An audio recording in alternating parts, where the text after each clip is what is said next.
11 milliards d'euros par an. C'est ce que Vladimir Poutine compte investir chaque année dans les 4 régions ukrainiennes conquises par l'armée russe.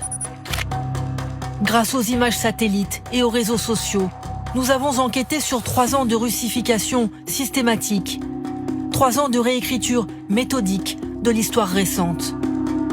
C'est l'enquête des révélateurs. Depuis 2022, l'armée russe s'est emparée d'1/5 de l'Ukraine. Cette longue bande de territoire en rouge foncé à l'est du pays. L'emblème de cette conquête, Mariupol. Sur les réseaux sociaux, nous avons une confirmation. Moscou ambitionne de faire de la ville martyre un haut lieu du tourisme russe. Voici des visiteurs posés fièrement à l'entrée de la cité dont le nom est repeint aux couleurs de la Russie. Ceux-là, parfois avec des drapeaux de l'ex-Union soviétique, ne sont pas n'importe qui. Il s'agit d'influenceurs et de journalistes invités par le pouvoir à publier commentaires et photos de promotion. Vidéo à l'appui, l'un d'entre eux, sur ce site pro-gouvernemental, vante les charmes de la mer d'Azov, ses eaux cristallines et son rivage doré. Il détaille les petits plaisirs de cette station balnéaire en chantier. Dans les cafés de la plage, un shawarma pour 350 roubles vous sauvera de la faim. Un tour en bouée sur les vagues coûte 600 roubles.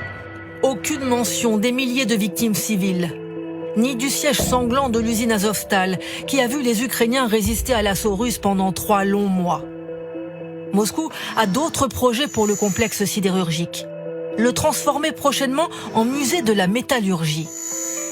Voici la brochure de présentation.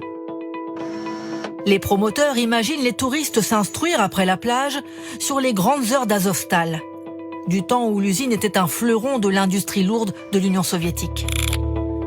Le glorieux passé de l'URSS, la grandeur de l'Empire. Dans les territoires occupés, le pouvoir russe impose sa présence et son récit historique. En voyant les choses en grand. À 200 km de Mariupol, Melitopol. Avant l'occupation russe, sur ces images, ce bâtiment abritait une usine, un fabricant de meubles. En 6 mois, Moscou l'a transformé en un musée.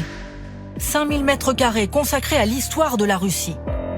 À l'entrée, une fresque imposante, le prince Grigori Potemkin, héros de l'histoire militaire russe, vénéré par Vladimir Poutine. Potemkin a conquis le sud de l'Ukraine au XVIIIe siècle. Sur les réseaux sociaux, Andrei Maslov, son nouveau directeur,